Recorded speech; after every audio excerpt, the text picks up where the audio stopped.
Mesdames et messieurs, bonjour et bienvenue dans Afrique Midi. Voici les titres.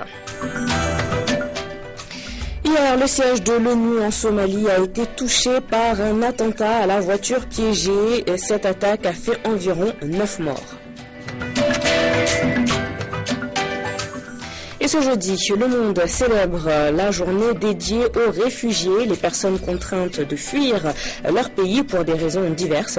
Nous nous intéresserons au cas des Maliens qui ont pris le chemin du Burkina Faso l'an dernier pour fuir les combats au nord. Le principal bâtiment de l'ONU à Mogadiscio a été visé hier par un attentat à la voiture piégée. Les kamikazes ont pénétré dans les locaux de la représentation des Nations Unies en Somalie, faisant environ 9 morts, parmi lesquels des employés de l'ONU, des civils et des assaillants. Les forces de sécurité somaliennes et celles de l'AMISOM sont en alerte. Le portail d'entrée de la base de l'ONU a cédé sous le choc. Il y a d'abord eu une explosion devant cette barrière, a priori une voiture piégée. Puis, un kamikaze a actionné sa ceinture d'explosifs. Sitôt la voie dégagée, des hommes en armes se sont introduits dans le bâtiment et ont ouvert le feu. Fantassins, kamikazes et véhicules piégés, une véritable opération commando jusque-là inédite en Somalie. Les gardes de sécurité somaliens ont riposté. Les combats ont duré 1h30. Nous avons ramassé 6 cadavres d'hommes et 18 blessés devant le complexe de l'ONU après l'attaque suicide. 6 morts confirmés côté onusien, 3 étrangers et 3 somaliens. Des civils, 3 morts au moins, pris entre les tirs croisés dans les rues adjacentes. Côté assaillant, 7 hommes auraient été abattus par les forces de sécurité somaliennes, épaulés par les soldats de l'AMISOM, la force de l'Union africaine. Un bilan toujours provisoire qui varie d'une source à l'autre. Ce qui est sûr, c'est que les Chebabs sont derrière cette attaque. Un haut responsable des insurgés islamistes a revendiqué l'opération. Depuis qu'ils ont été chassés de la capitale somalienne en août 2011, les Chebabs mènent régulièrement des opérations coup de poing pour tenter de reprendre le contrôle de Mogadiscio. Depuis Pékin, Ban Ki-moon, le secrétaire général de l'ONU, s'est dit choqué et dit suivre de près la situation. Des jeunes militants de l'opposition guinéenne ont érigé des barrages sur le tronçon Bambeto-Koza-Andalaï à Conakry. Ils étaient sortis pour soutenir le chef de file de l'opposition, Cellou Dalein Diallo, de retour du tribunal où il comparaissait pour diffamation contre un proche du président Condé. Les militants se sont heurtés à la police, lancés de pierres en réponse au gaz lacrymogène. Les heurts ont fait 12 blessés. Le Premier ministre guinéen a appelé au calme et a annoncé qu'une enquête serait ouverte. On l'écoute. Citoyens et citoyennes, des incidents malheureux ont éclaté ce matin dans le quartier de Duxine, autour du domicile du président de l'UFDG, Alain Cellou Dalein Diallo.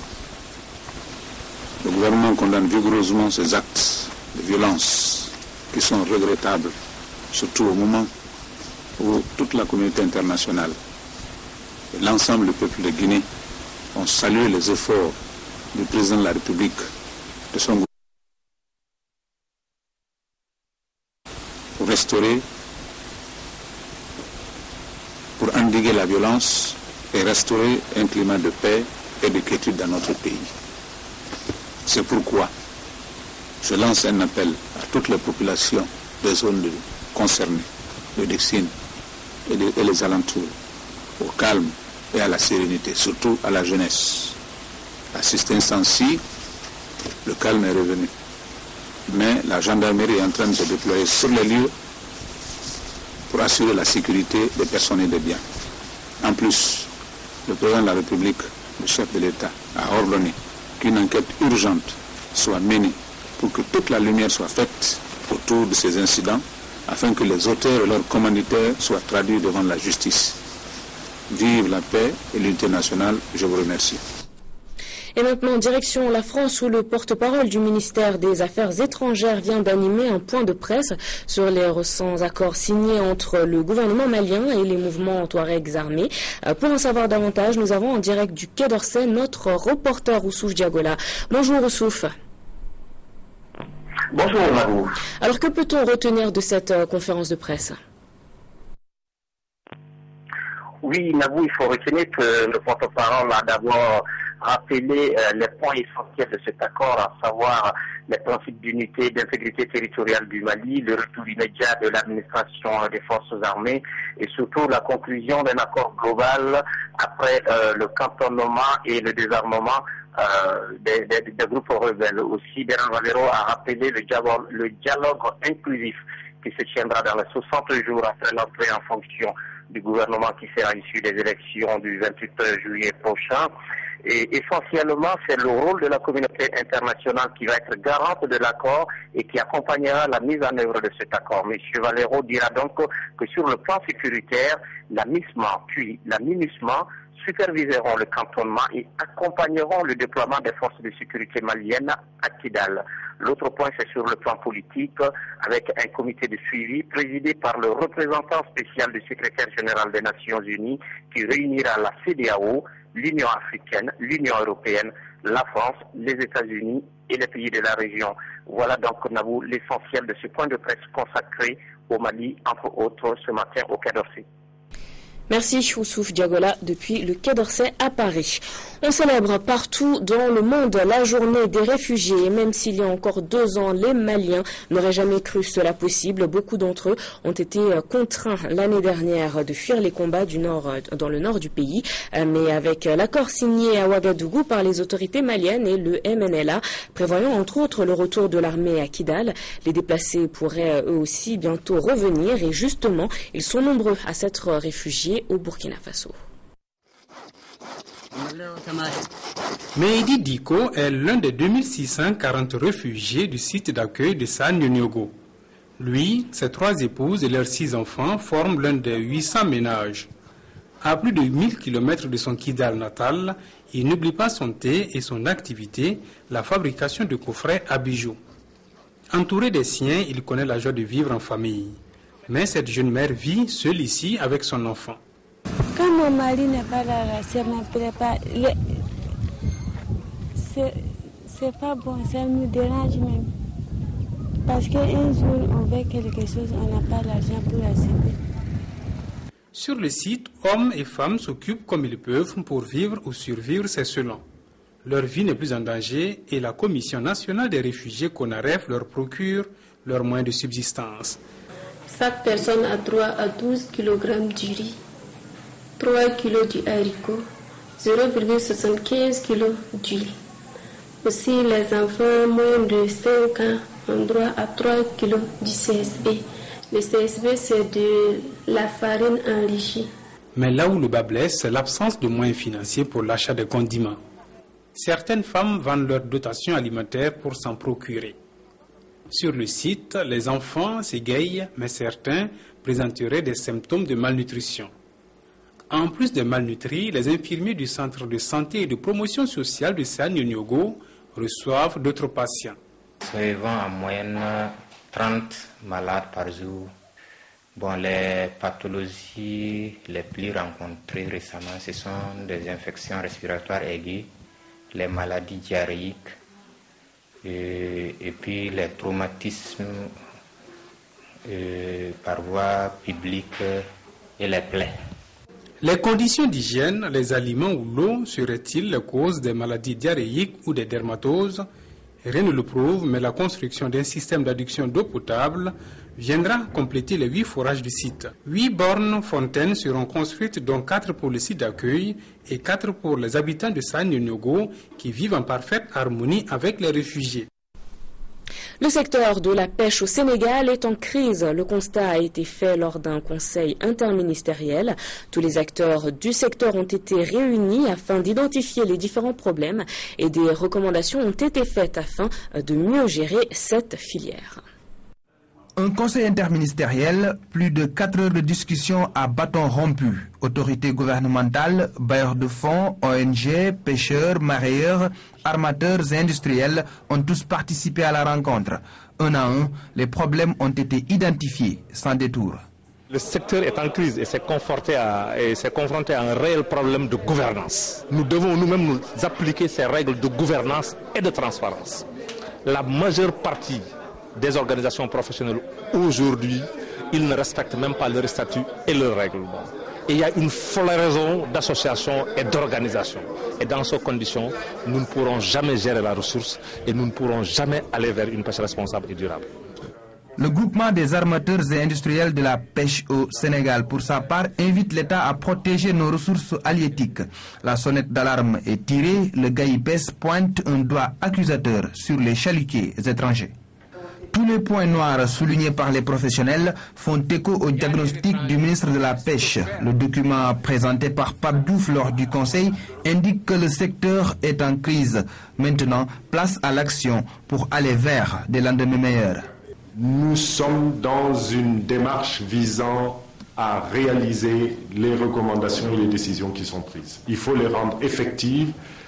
Le diagnostic est fait, les décisions qu'il faut mettre en œuvre, les mesures qu'il faut appliquer ont été identifiées.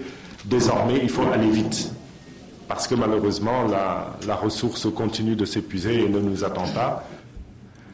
La pêche est un secteur stratégique de notre économie. C'est 600 000 emplois directs et indirects, 1,3% du produit intérieur brut en 2011, et elle contribue de façon significative à la sécurité alimentaire. L'opposition égyptienne appelle à la manifestation le 30 juin prochain, premier jour du premier anniversaire de l'investiture du président Morsi. Sa politique est régulièrement contestée dans les rues et les populations de Luxor se joignent au mouvement. En cause, la nomination du nouveau gouverneur de Luxor en début de semaine. Ce dernier est connu comme étant un fondamentaliste salafiste et le ministre égyptien du Tourisme a d'ailleurs annoncé sa démission, estimant ne pas être en mesure d'assumer ses fonctions.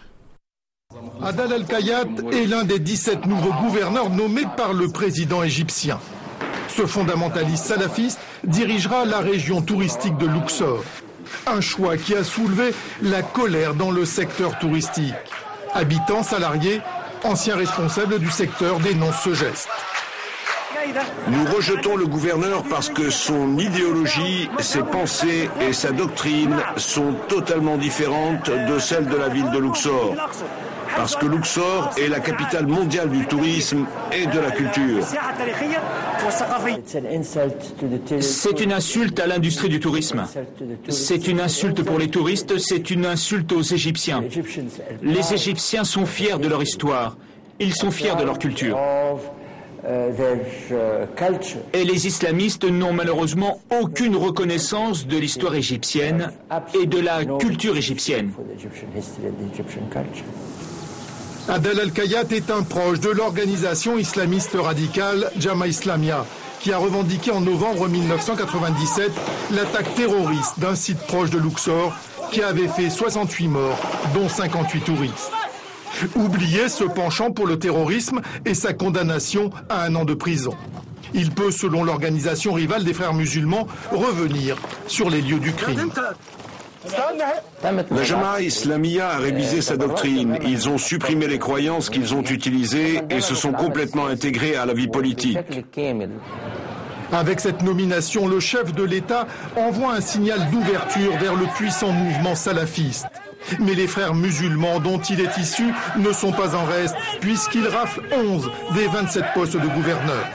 Le signe d'une islamisation de l'État que l'opposition appelle à dénoncer en manifestant le 30 juin à l'occasion du premier anniversaire de l'investiture du président Morsi. Et maintenant, l'actualité hors du continent. Au Brésil, le coût du transport en commun a baissé à Sao Paulo et à Rio, mais la rue clame toujours sa colère. Les Brésiliens manifestent encore 11 jours après le début de la protestation. Ils refusent la hausse des prix et la difficulté au quotidien qui persiste malgré l'approche du mondial. Et hier, à Fortaleza, ils étaient 15 000 à tenter de forcer des barrages policiers pour se rendre dans un stade. Et selon un sondage, 70% de la population de Sao Paulo soutient les manifestations. Une centaine de pompiers mobilisés, des dégâts matériels qui se chiffrent à plusieurs dizaines de millions d'euros. En France, une inondation spectaculaire frappe les Hautes-Pyrénées et la Haute-Garonne et les pèlerinages d'été à Lourdes sont compromis. Une rivière furieuse gonflée par l'eau venue des cimes. Une force de la nature que rien n'arrête et qui soulève tout sur son passage. Une catastrophe. J'ai vu ça, hein.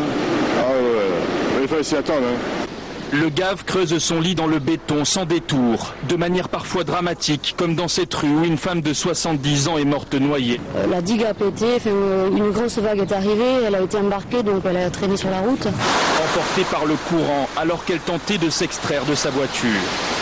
La crue charrie dans son sillage des détritus qu'il faut dégager au plus vite, notamment à l'abord des ponts qui sous le poids peuvent s'effondrer, comme sur cette petite route départementale. D'un côté, le gave en furie entre Pau et Lourdes, de l'autre, à quelques kilomètres de là, autour de Saint-Béat, la Garonne, qui a atteint plus de 4 mètres. Si jamais la mairie passe pas à 13h30, vous nous rappelez, puisque la décrue est en train de s'amorcer là. Et les gens, voilà, ils sont un peu dans le besoin. Le but, c'est de monter tous les meubles et tout ça. Malgré la décrue annoncée, certains quartiers demeurent inhabitables. Leurs habitants évacuent à dos d'homme. Là où l'eau se retire plus vite, comme ici à Lourdes, la population découvre ce qu'elle redoute, encore choquée. Toute l'eau était devant la porte comme un torrent. C'est comme si vous aviez le gave devant la porte.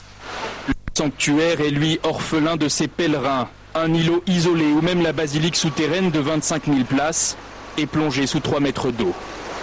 On pense à tous ces malades qui viennent pour se recueillir et en fin de compte ils vont être obligés de rester dans leur chambre. Il faut le voir pour le croire. Le ministre de l'Intérieur Manuel Valls s'est rendu sur place annonçant l'envoi de 2 hélicoptères pour faire face à des crues qualifiées d'exceptionnelles. Voilà, c'est la fin de ce journal. Merci de votre fidélité. Rendez-vous à 19h45 pour Afrique Soir. Et moi, je vous retrouve demain à partir de 12h pour Afrique Midi. Bonne suite de programme.